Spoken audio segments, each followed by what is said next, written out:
Primeiro problema é qualquer professor se intitular de educador. Os professores não são educadores. Educador é pai e mãe. Tá certo? Educação é uma coisa que o cara recebe em casa e não na escola. Apesar de que hoje em dia no Brasil está se tentando terceirizar paternidade e maternidade. É o que acontece. Fora a pós-graduação da PUC, eu dou aula atualmente, faz tempo, no ângulo, cursinho. O que é um cursinho? Alguém sabe? Não. O cursinho é a evidência cabal de que o sistema educacional brasileiro não presta. Que se prestasse, não existiria o cursinho. Esse que é o grande problema. Vou dizer, mas a situação é realmente tão catastrófica assim? Olha, eu comecei a dar aula com 18 anos. Eu tenho 63. Quando eu completei 60, fiquei muito feliz, porque descobri que o Estatuto do Idoso prevalece sobre o da criança e do adolescente. Agora eu posso bater nos alunos, que é um sonho que eu acalentei durante toda a minha carreira. Mas, na realidade, desde os 18 anos até hoje, só no cursinho eu já tive 99.200 alunos. Alguém aqui foi meu aluno? Não? O Lércio foi. Um dos diretores de vocês. Na realidade, o que eu notei nesse tempo todo? Uma coisa óbvia, que acabou sendo evidenciada e documentada em 2003. No ano de 2003, vocês vão dizer, mas, professor, por que o senhor usa um quadro e não um computador? Porque eu trabalho com computadores desde 1961. O primeiro computador que eu programei foi em 1961. Não era nem digital, era analógico. Em 1967, eu usava um dos 3 computadores que existiam no Brasil, na USP. Eu escrevi 14 livros de informática. Eu faço até hoje um programa na Rádio Eldorado para tirar dúvidas de informática. Por isso que eu não uso o computador. Agora, exatamente por isso. Em 2003, foi feito um exame chamado PISA. Para quem não está familiarizado, esse exame é um exame muito parecido com o Enem. É um exame que não mede conhecimentos, mede competências. Mede se o aluno sabe interpretar um texto, se sabe entender um gráfico, se tem raciocínio lógico, se tem raciocínio matemático. Participaram 41 países. O Brasil foi um dos convidados. O Brasil, e olha, os alunos escolhidos segundo o mesmo critério atuarial com a qual se escolhe, por exemplo, o pool de eleitores para fazer uma pesquisa eleitoral, para que seja bem significativo. Desses 41 países, a melhor colocação do Brasil numa das competências foi 4º lugar, de trás para frente. Ou seja, a melhor colocação que nós tivemos foi penúltimo. Na maioria das competências nós somos penúltimos. Agora, em matemática não, fomos os últimos mesmo. Ou seja, senhoras e senhores, eu falo isso faz tempo, mas agora está documentado. O Brasil é o pior, se não o pior, um dos piores sistemas educacionais do mundo. Do mundo. Se os filhos estão na escola, então, a escola está no Brasil? Tá, então é péssimo. Não, qualquer escola. Não, mas o colega... Não, qualquer escola. Porque eu lá no cursinho, eu recebo alunos que vêm das melhores escolas de São Paulo. Lá no cursinho, eu recebo alunos que vêm de escola que quando o filho nasce, o pai corre antes na escola fazer reserva de matrícula, depois vai no cartório registrar o filho, para ter certeza que ele possa se matricular, o privilégio de estudar naquela escola. Aí o cara chega na minha mão. Não presta. Por quê? A escola tem maus professores? Não, são ótimos.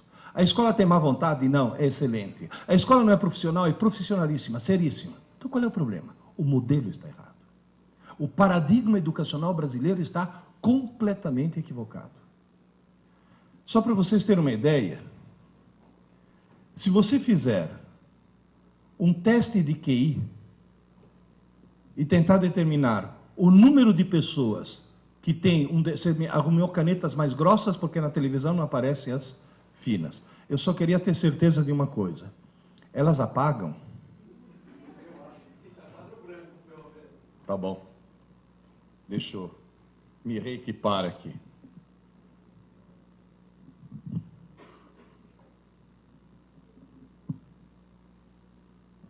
Apaga. Faz um teste de QI. Da famosa curva de Gauss. O que mostra isso? Que umas poucas pessoas têm QI... Deixa eu colocar aqui. Tem um QI muito baixo. Umas poucas pessoas têm um QI muito alto. Normalmente essas estão em instituições e essas estão nos Estados Unidos. Em terra de cego, quem tem um olho emigra. Agora, a maioria está em torno do QI 100. Foi feito um teste de QI na população inglesa. QI médio dos ingleses é 100. Tradução, os ingleses são normais. Foi feito um teste de QI na população do Japão. QI médio, 113. Muito acima da média. E vocês dois, por favor, tirem esse sorriso dos lábios, que é só japonês do Japão, viu? Os dois... Agora, foi feito no Brasil, QI médio, 87. Tem gente que fala, é mania dos Niseis voltar para o Japão, que os 13 que faltam aqui são os 13 que sobram desse jeito. Na realidade, a situação está bem catastrófica. Muito bem, esses são os sintomas. Vamos fazer o diagnóstico agora? Quais são as causas? Uma só. Uma só. No Brasil, se estabeleceu uma cultura distorcida. Aluno brasileiro, seja do fundamental, do médio, da graduação, da pós-graduação, do MBA, aluno brasileiro estuda para a prova. Ele não estuda para aprender. Ele estuda para tirar nota. Esse é o único problema. Vou dizer, mas espera aí. Como é que um estudante consegue tirar uma boa nota se não aprendeu? Veja bem, a recíproca, se ele aprender, é claro que ele tem uma boa nota. Mas no Brasil as pessoas conseguem tirar boas notas sem aprender. Esse é o único problema. Como é que alguém consegue tirar uma boa nota sem aprender? E sem colar. Porque cola é inadmissível. Se seu filho está numa escola que, ao pegar um aluno colando, tira a prova e dá 0, a escola não presta. Porque se pegar um aluno colando, tem que expulsar da escola, não dá 0. O cara quebrou um código de honra. Se você deixar uma criança desse tamanho colar, quando crescer, vira o quê? Ministro.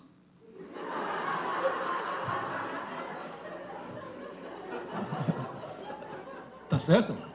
Como é que alguém que não cola e não aprendeu consegue tirar nota? O que é decorar? Quando? Um aluno marcar uma prova para ele na quinta-feira. Quando é que um aluno normal começa a estudar?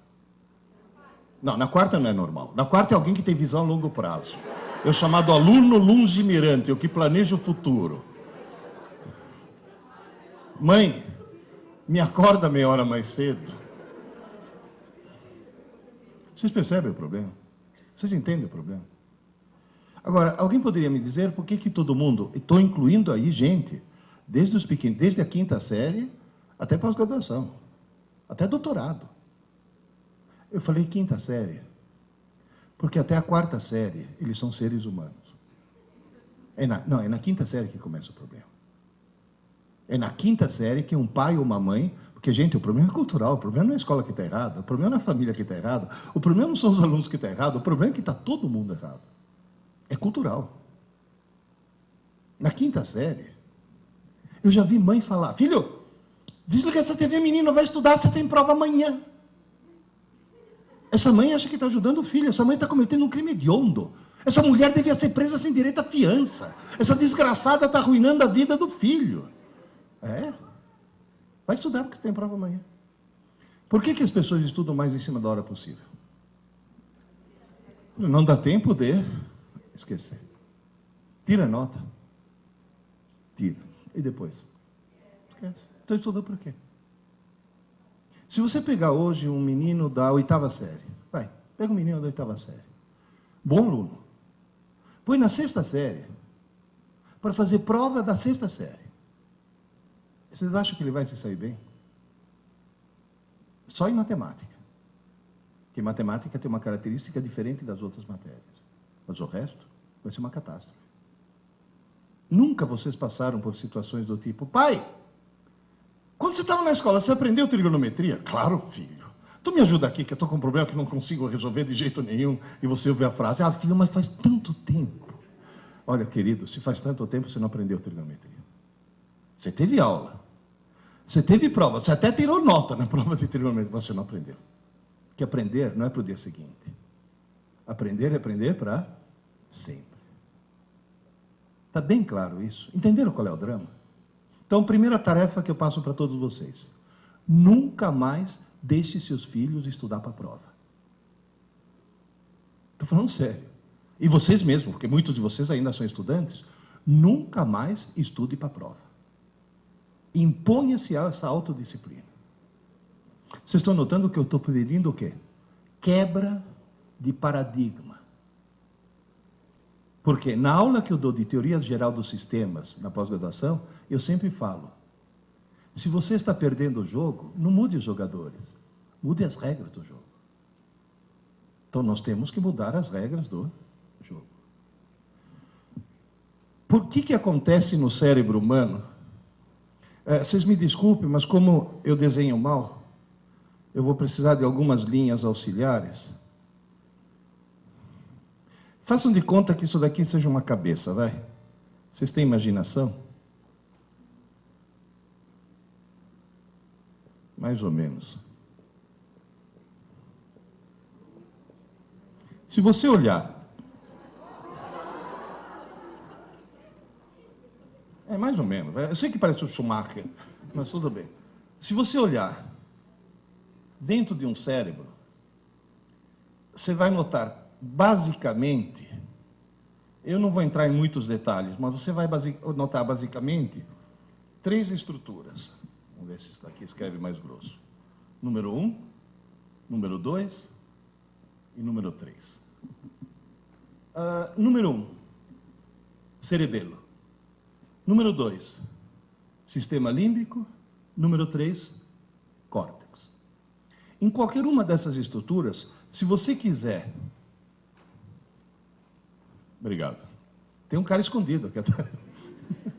Se você quiser, em qualquer uma dessas estruturas, escrever alguma coisa, ao contrário do computador, onde o hardware é fixo, e você muda o software, se você quiser escrever alguma coisa no cérebro, você tem que mudar o hardware.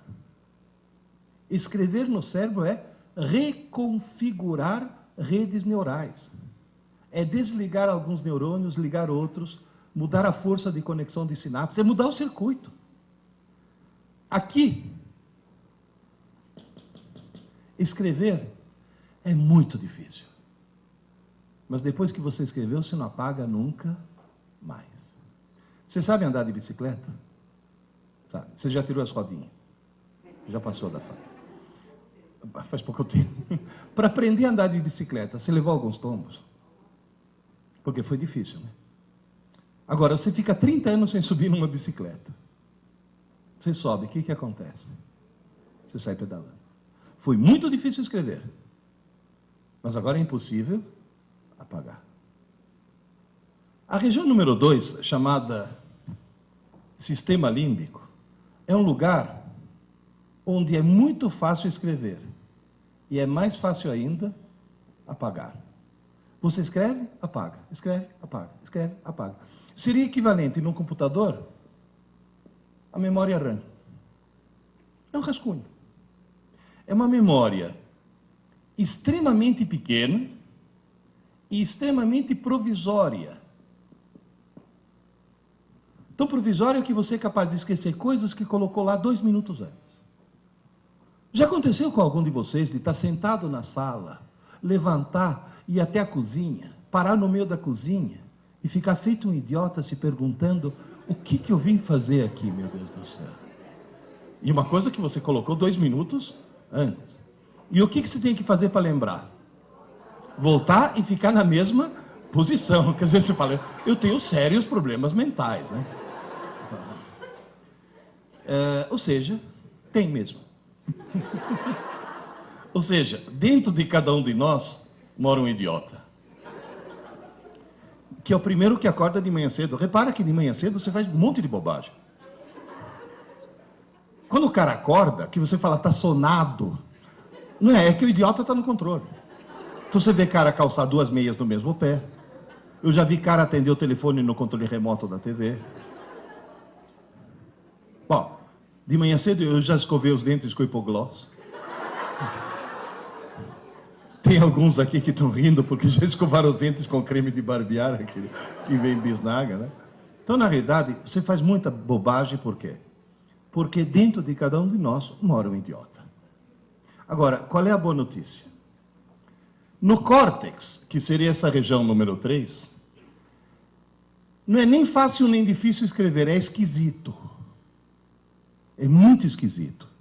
Por quê? Porque para escrever alguma coisa aqui no córtex, você tem que pegar algumas redes neurais, você tem que desconectar algumas coisas e criar outras. Você tem que mudar o circuito do cérebro. E você não consegue fazer isso enquanto o cérebro estiver funcionando. Seria como tentar trocar o pneu de um carro com o carro em movimento, ou tentar trocar as velas do motor com o motor funcionando. Mas tem uma vantagem. Isso daqui equivale a um HD. Ou seja, é uma memória enorme e permanente. Só para vocês terem uma ideia, já que o mundo é da informática, um córtex humano equivale aproximadamente a uma rede de 5.000 computadores. Em primeiro lugar, parabéns para o engenheiro, que colocar 5.000 computadores num 1,5 litro, isso sim que é nanotecnologia. Em segundo lugar, sabe o que quer dizer isso? Que todo mundo, no fundo, é um gênio. Alguns bem no fundo, mas todo mundo é um gênio. Se alguém estudar 10 horas por dia,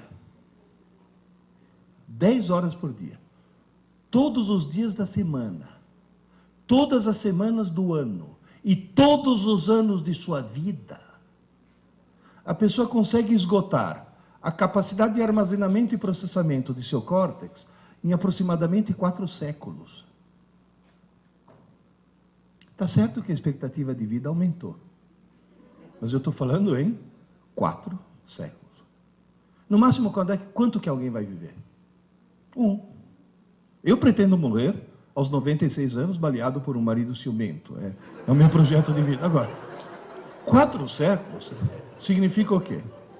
Que todos nós vamos morrer com pelo menos 3/4 da inteligência que ele nos deu ainda a ser desenvolvida. Agora, esse maravilhoso computador tem um defeito. Não tem manual de instruções. E as pessoas usam muito mal. Quer ver? A hora que você vai fazer uma prova e estuda o mais em cima da hora possível, você está colocando as informações do idiota ou no gênio? No idiota. Você vê aluno entrar na sala de aula para fazer prova, o cara entra assim, sem chacoalhar a cabeça. Se você chamar o cara e falar, ô Zé, que foi? Pronto, agora embaralhou tudo, agora vou ter que estudar de novo. E o pior de tudo é que o desgraçado tira a nota e depois esquece tudo. Senhor, qual é a chave? Como é que se conserta esse processo? É a coisa mais simples do mundo. A coisa mais simples do mundo. É levar em conta. Fato número 1. Número 1. Ninguém escreve nada na parte nobre do cérebro enquanto o cérebro estiver funcionando. Enquanto o cérebro estiver em funcionamento, o idiota obtém informações do gênio, mas o gênio não obtém nenhuma informação nova. Portanto, todas as informações que entram na tua mente, na mente do teu filho, durante o dia, enquanto o cérebro estiver em funcionamento, todas elas entram no sistema límbico, na RAM, na memória provisória. Só que como essa memória é pequena, o que acaba acontecendo? Vai saturando, saturando, saturando. Quando chega no fim do dia, a reação do teu corpo qual que é? Sono. Sono não é corpo cansado, é cérebro saturado. É o cérebro falando, pelo amor de Deus, desliga o motor que precisa trocar as velas. Pelo amor de Deus, para o carro que precisa trocar o pneu. Aí você dorme. Se você colocar eletrodos no cérebro de alguém, você vai notar uma coisa mais ou menos assim. Dormiu. De repente, você fala, acordou. Não, está dormindo ainda. De repente, agora acordou. Não, paradoxalmente está dormindo. Tanto é que esse sono daqui é chamado sono profundo e esse é chamado sono paradoxal. Porque você tem o mesmo padrão de quando está acordado e, no entanto, está dormindo. Cuidado que dormir é ter muita atividade cerebral, viu? Agora, o que está acontecendo aqui? Parou o carro, trocou o pneu. Parou o motor, trocou as velas. Nessa fase é que você faz a reconfiguração das redes neurais. E essa fase é aquilo que vulgarmente você chama de sonho. À noite, você não dorme para descansar. Descansar, vocês estão descansando agora, estão sentados. À noite, você dorme para sonhar. É fundamental. E você sonha para resetar o cérebro. Porque enquanto você está sonhando, é o momento no qual você está desentupindo a tua RAM. Quem já passou uma noite em claro sabe muito bem que no dia seguinte, acorda meio abobado. 2 ou 3 noites em claro produzem o quê? Alucinações. O que é alucinação? É sonhar de olhos abertos. Tamanha necessidade do cérebro de sonhar. O pessoal de direitos humanos que está criticando os americanos lá em Guantánamo foram visitar, os presos estão intactos. Ninguém tocou neles e eles sofreram o pior tipo de tortura que alguém pode ter. Privação do sono. Mas o que faz falta no sono não é o sono em si, é o sonho. Você sabe que falta de sonho pode enlouquecer. Pode provocar danos permanentes. E durante esse processo, o que acontece? Você vai dizer, e o conteúdo do que estava aqui? Uma parte vai para o lixo. E não é como no Windows, que antes pergunta, você tem certeza? É direto. E o ponto-chave é esse. Se durante o dia foram abertas algumas portas, cuidado, não foi escrito nada, mas foram abertas as portas. Alguma coisa vem aqui, e isso você não esquece nunca mais. Repito, nunca mais. Agora, isso você pode dizer, isso eu aprendi.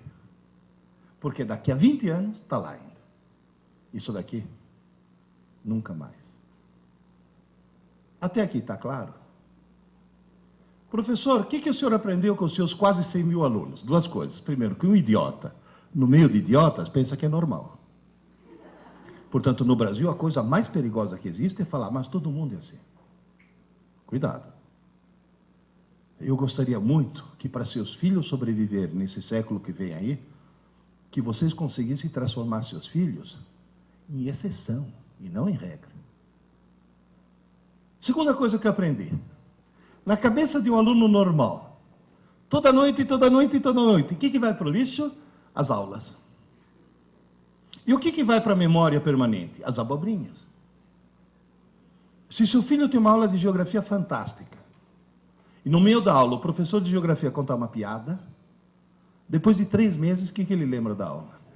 Da piada. Isso não é um defeito. Isso é uma consequência, sabe do quê? Do fato de que quem decide o que vai para o lixo e o que vai para a memória permanente não é uma rotina racional, é uma rotina emocional. Moral da história. Vocês já notaram que tem matérias que as crianças aprendem e matérias que eles não aprendem? E você vai olhar as que eles aprendem, o professor é simpático, e aquelas não aprendem, o professor é antipático. Então não é a matéria em si, é a carga emocional que é colocada em cima disso. O professor tem que ser simpático. Não tem aquele papo do professor, não, porque eu ensino, mas comigo nem mais. Não, o senhor não é professor.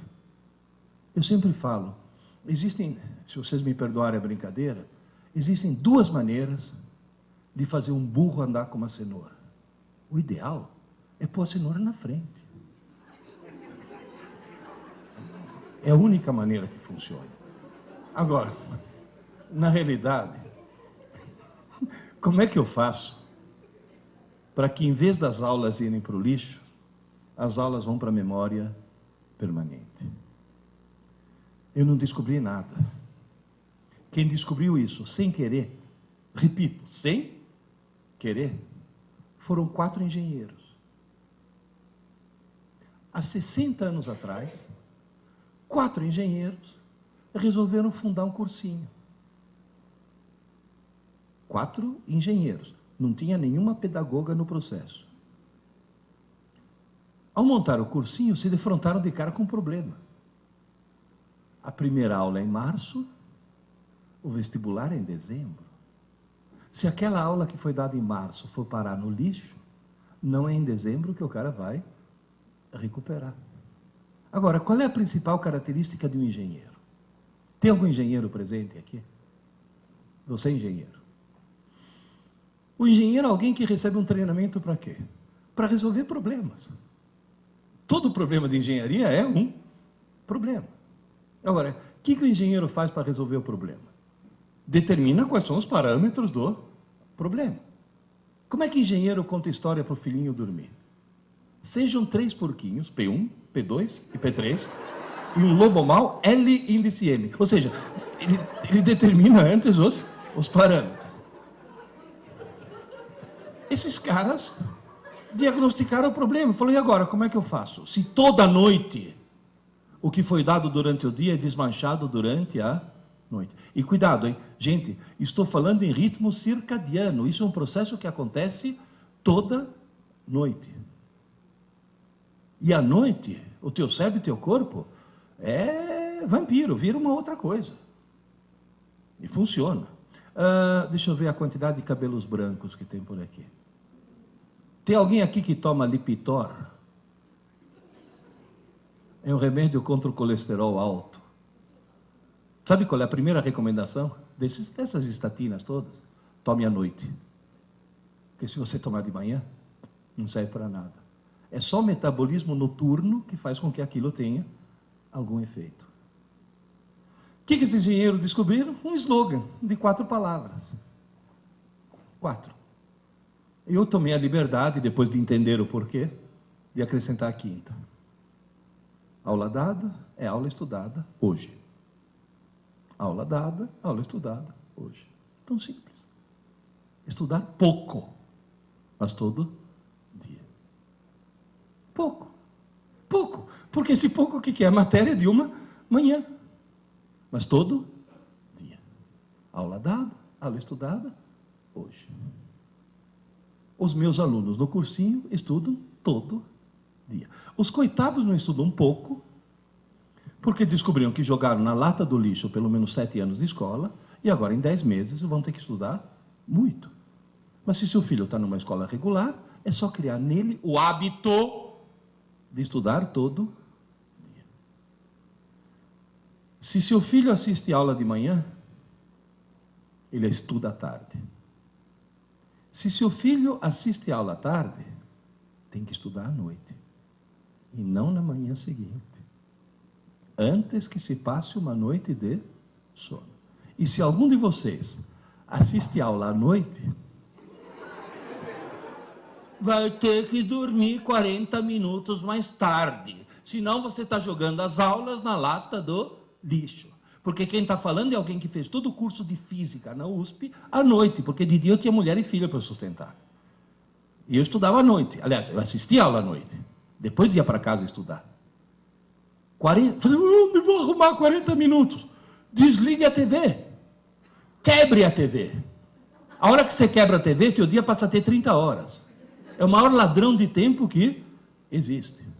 Não, mas mesmo assim, leva o livro para o banheiro. Mas você vai ter que dormir mais tarde. Agora, cuidado, hein? Antes que se passe uma noite de sono, ou antes que se passe um longo período de sono. Porque se seu filho assiste a aula de manhã, almoça e dorme 15 minutos, esses 15 minutos são renovadores. Agora, tem jovens aí que chegam em casa, almoça, dorme que nem um porco a tarde inteira, acorda todo embaçado, que parece que tem algodão no cérebro. As aulas já foram parar no lixo. E o pior de tudo é que não acorda porque está na hora. Acorda, porque senão vai perder rebelde, malhação. Ou seja, além de querer virar um idiota, quer virar mau caráter. Oh, cuidado, hein? Cuidado, cuidado.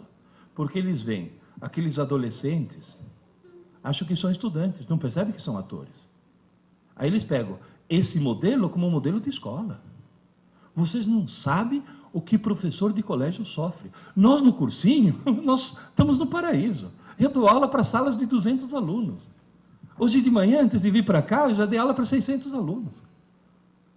Dei 3 aulas com 200 alunos cada um. 200 anjos. Agora, no colégio, na escola, tomando rebeldes como modelo, é horrível. Há alguns anos eu cometi a besteira de dar aula no colégio. Um colega meu, que foi nomeado diretor de uma escola, falou, Pierre, o ano que vem, escola nova, você vai dar aula. Eu falei, não, não tenho tempo. Não, mas o colégio... Não, não tenho tempo, pô. Pô, Pierre, um ano só, para dar o pontapé inicial. Eu falei, não, tenho tempo. Uma manhã por semana? Eu falei, não, tenho tempo. Pô, eu já tinha falado com o diretor da escola, com o dono. A gente reservou para você uma manhã por semana, $3.000 por mês. Eu falei, quarta-feira. Como me arrependo. No meio de uma aula, ter que parar uma aula e falar, ô, vocês duas aí, dá para parar, por favor? Sabe o que eu escutei? Ai, professor, a gente estava só conversando. Falei, como só conversando, sua deficiente mental? Sua imbecil crônica, sua cretina patenteada. Quem falou que durante uma aula você pode conversar? Ai, professor, o senhor está estressado. Eu dando uma aula, todo mundo prestando atenção, quando eu viro, está uma menina assim. Falei, filha, se liga, vai, presta atenção. Ai, professor, hoje não dá, estou na fossa. Falei, você está o quê? Ai, professor, estou na fossa, meu namorado me largou. Falei, fez bem.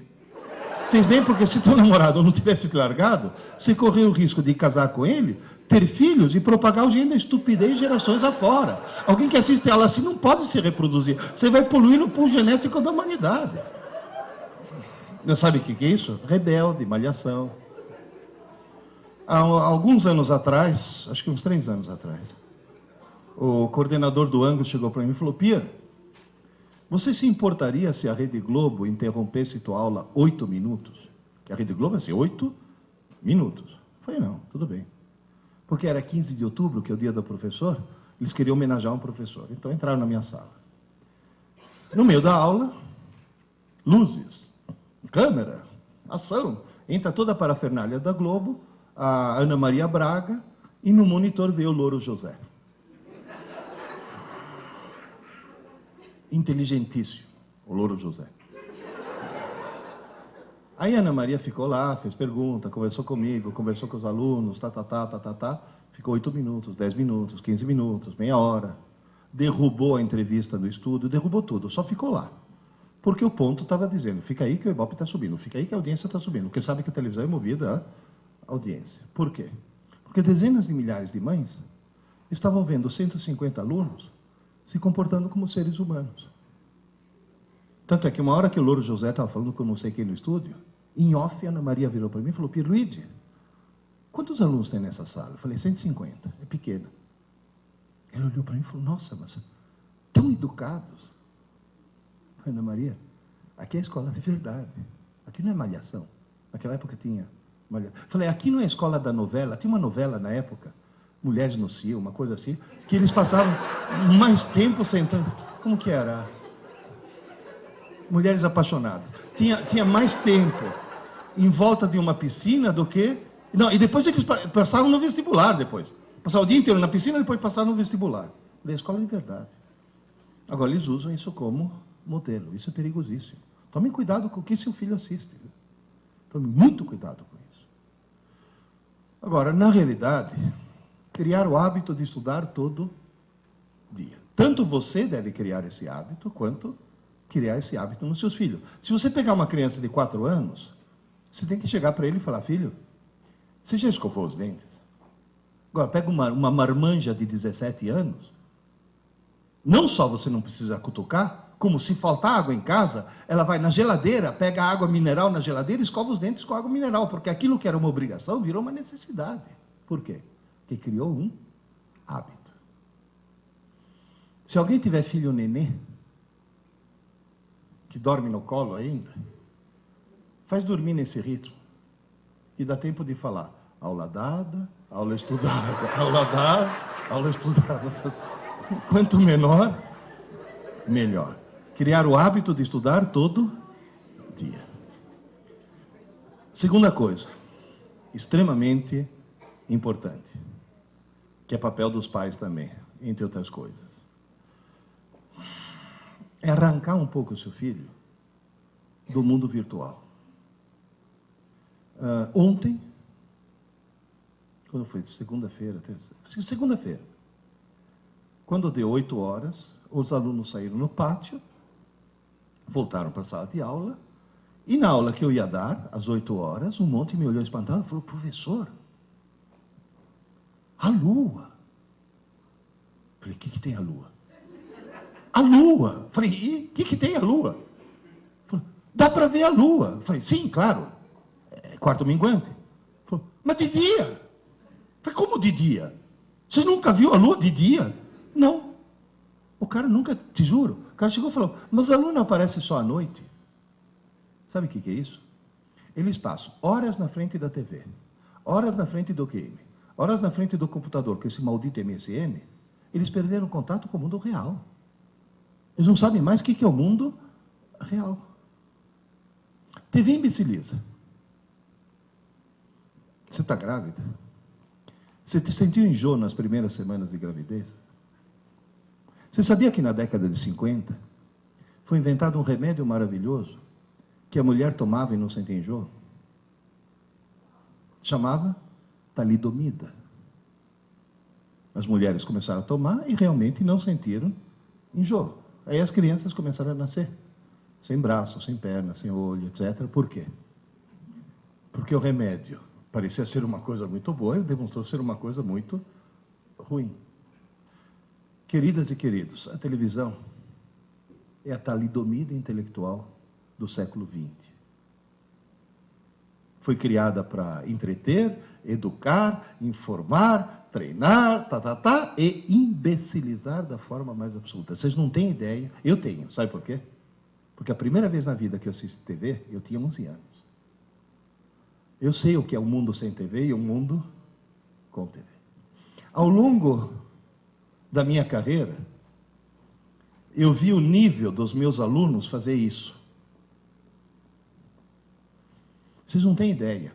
Um aluno de hoje, comparado com um aluno de 40 anos atrás, hoje, um cara que sai de uma pós-graduação tem um nível inferior a um cara que há 40 anos atrás terminava um curso técnico qualquer. Em compensação, a audiência da TV fez isso. A TV imbeciliza intencionalmente, é claro, se não imbecilizar intencionalmente, ela não vende. Ninguém que tenha mantido um mínimo de equilíbrio mental, um mínimo de sanidade, jamais compraria um cinturão elétrico que dá choques absolutamente inúteis e inofensivos e acha que isso vai acabar com a barriga.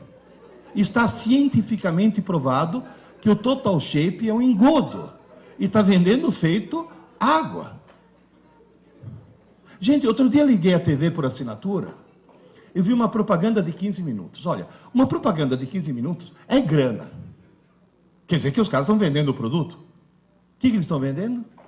Um sofá de plástico preto inflável. Agora eu pergunto, em nome de Deus, por que alguém, algum dia, vai querer um sofá de plástico preto inflável? De plástico. Quer dizer, se você sentar sem camisa e levantar, ele vem junto. Que gruda. Tem cara que fala, não, mas tem uma utilidade. Ah, eu vi na propaganda que se você está belo e sossegado no teu sofá e vem 2 caminhões assassinos tentar te espremer, a propaganda mostra que o sofá aguenta 2 caminhões. Que cá entre nós, é uma coisa que pode acontecer com qualquer um. Você está belo e sossegado, vem os 2 caminhões assassinos, mas você está salvo. Por quê? Porque tem o sofá de plástico preto inflável. Olha o surrealismo da coisa. Dá para tomar consciência? Outro dia não, já faz alguns anos, me deu uma crise de azia. No meio da noite, levantei, tomei um antiácido, fui assistir TV na sala para ver se dava sono de novo, de madrugada, caí num filme surrealista. Sabe aqueles filmes semi-pornô?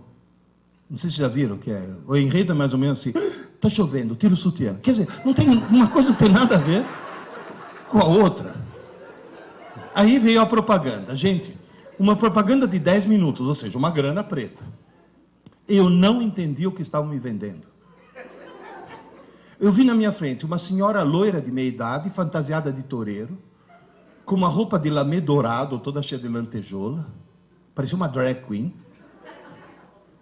Essa senhora falando em espanhol, eu falo espanhol, eu não entendi o que ela estava me vendendo. Aí lá pelas tantas, ela senta num trono, no meio de 2 tochas acesas, e encerra a propaganda olhando para mim e falou, ligue já, ligue já. Eu já falo, mas ligue já? Por quê? O que essa senhora quer, meu Deus do céu? Aí eu fui investigar, fiquei curioso, né? E descobri que não é uma senhora, é um híbrido. Se você pegar Hebe Camargo e Calbi Peixoto e fizer a síntese, você obtém um tal de Walter Mercado, não sei se já ouviram falar, que é surrealista aquilo. Agora, o que é de estranhar não é ter uma coisa estranha na TV. Que coisa estranha tem na TV do mundo inteiro. Nos Estados Unidos, quanto mais estranho e mais pervertido, maior é ibope. Lembra aquela charada? O que é o que é? Anda para trás, muda de cor e come criança. Michael Jackson. Ou seja, na realidade, quanto mais esquisito for, para a televisão é melhor. Agora, sabe o que é de estranhar? Esse tal de Walter Mercado, que já esteve no Brasil, depois foi para a Colômbia, Venezuela, Argentina, agora está na Espanha. Ele fatura uma média de 240 milhões de dólares por ano. O que preocupa é que quando ele fala liga já, as pessoas... Ué, o ano passado, a Rede Globo não conseguiu fazer com que 32 milhões de trouxas, pagando, ligassem para o paredão do Big Brother. Então me diz, a televisão imbeciliza ou não? Tem uma coisa que imbeciliza mais, game. Game. Vocês já entraram numa LAN house? Você já viu o que eles jogam? É assassinato. É assassinato o tempo todo. De repente não, em vez de estar assassinando alguém, está de carrinho, você fala, bom, esse pelo menos está aprendendo a dirigir, que nada, está atropelando velhinhas. Tom, tom. E se a velhinha tiver carrinho de nenê, tem um bônus. Ou seja, na realidade é a violência eletrônica. Professor, tem alguma coisa que imbeciliza mais o jovem, além da TV e do videogame? Tem. Computador mal usado. O famoso MSN. Eu sempre achei que MSN fosse, em primeiro lugar, perda de tempo. O cara está fazendo uma pesquisa, que é uma coisa ótima se fazer na TV. Ah, cuidado, hein, com uma coisa. Na TV não, no computador. Cuidado com uma coisa. Nunca deixe seu filho entregar um trabalho na escola impresso, hein? Sempre manuscrito. Porque eles entregam na base de Ctrl-V, Ctrl-C, né? Copia, cola, enfim. Ele está fazendo uma pesquisa, de repente MSN, blim, blim. Você sabe quem ficou com quem na balada de sexta-noite? Aí pronto, perdeu. Segundo problema, ortografia. Eles não sabem mais escrever. Em vez de escrever você também não, o cara escreve você também não. Não, e ele escreve você também não na redação da escola. Esse que é o problema. Mas aí tem um problema mais grave, muito mais grave. Um psiquiatra inglês do King's College de Londres, que é uma instituição médica respeitadíssima no mundo, lidou com 100 mil jovens, fez teste em 100 mil jovens e descobriu o quê? Que fumar maconha abaixa o QI. E a gente sabe por quê. A maconha queima sinapses, portanto ela queima a possibilidade de criar novos circuitos. Fumar maconha abaixa o QI. Usar MSN abaixa o dobro. O rebaixamento de QI que os jovens estão tendo, pelo fato de se comunicar compulsivamente na internet, abaixa o QI o dobro do que se fumasse maconha. Agora, por favor, tome consciência disso. Vocês não têm ideia. E vocês mesmos na empresa, quer falar alguma coisa para o teu colega? Levanta e vai até a mesa dele.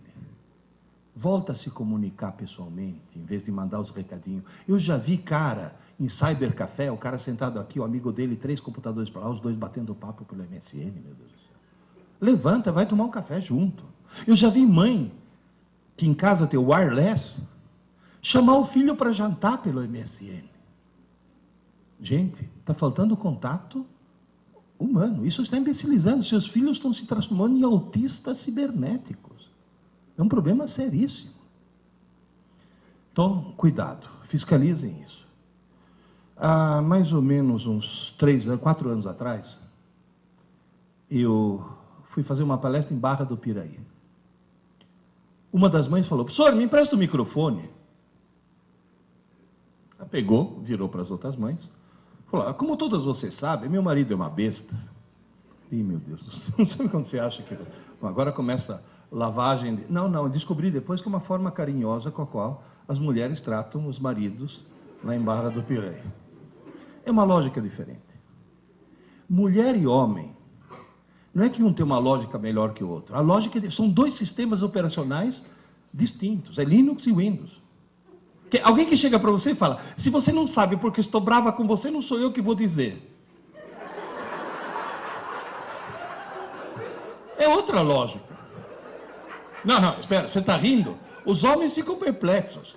As mulheres falam: não, é claro, ele tem que ser sensível. Quer dizer, é um outro processo mental. Mulher é alguém capaz de ficar 20 anos tentando te mudar. Quando consegue, fala: você não é mais o mesmo. O que você quer, meu Deus? É uma outra lógica, é outro processo mental. Aí ela chegou e falou: como você sabe, meu marido é uma besta que comprou uma casa nova numa pirambeira que não pega TV. Aí ele está construindo uma torre de treliça para colocar a antena em cima. E por mais que ele esteja subindo, continua não pegando. Falou: daqui a pouco vai chegar o anjo exterminador, porque vai achar que é Babel 2, a missão, quer dizer...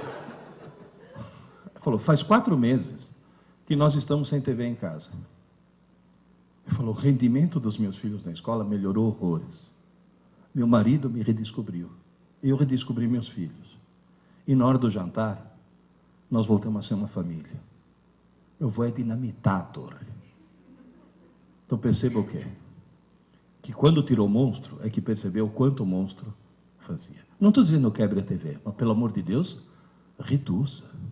Porque você tem TV na sala, tem TV na tábua de passar roupa, tem TV na cozinha, tem TV no banheiro, tem TV na área, ligadas algumas 24 horas por dia. Porque quando a Rede Globo não transmitia overnight, aquele tsh de madrugada tinha 10 pontos de audiência. O que mostra que a TV estava ligada 24 horas por dia. Então, por favor, cuidado. Professor, tem mais algum dever de casa para fazer com meu filho? Só mais 2. Bom, um qualquer que eu passei para vocês. Criar o hábito de estudar todo dia. Todo dia menos um dia, a véspera da prova. Que é exatamente o modelo oposto ao modelo atual. A outra tarefa, tente reduzir o mundo virtual dele. A outra tarefa que eu vou passar agora, tenham coragem de remar contra a correnteza. Porque a correnteza está arrastando todo mundo para um lado. E ele só vai se safar se for para o outro. Ai, mãe, você sem noção, todas as mães das minhas amigas deixam. Então você tem a coragem de dizer, sim, mas elas são as mães das tuas amigas. Eu que sou tua mãe, eu imponho isso. Tenham coragem disso. E por favor, lembre-se de uma coisa. Se você remar contra a correnteza, e a escola remar contra a correnteza, ele vai se safar. Agora, se só um dos dois remar, ou pior ainda, a escola rema para um lado, você rema para o outro, esquece. Não tem salvação. E remar para o mesmo lado significa o quê?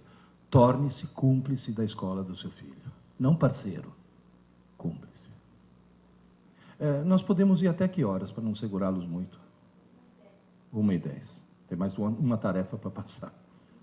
Última tarefa. O grande problema da TV qual foi? Entre outras coisas. É muito mais fácil ligar a TV do que abrir um livro. Moral da história. A falta de leitura transformou toda uma geração em analfabetos funcionais. Hoje, meus alunos no cursinho sabem transformar letras em sons, mas não em ideias. Eles são analfabetos funcionais. A coisa está terrível. Isso é falta de leitura. E só lê muito quem lê por prazer. Então, o que vocês têm que fazer é criar nos seus filhos o prazer de ler. Mas como? Falei, fácil. Fácil não, difícil. Eu já passei por isso. Meu filho de 15 anos chegou para mim. Pai, estou preocupado, com lágrimas nos olhos. Falei, o que foi, filho? Eu descobri que não é que eu não gosto de ler. Eu odeio ler.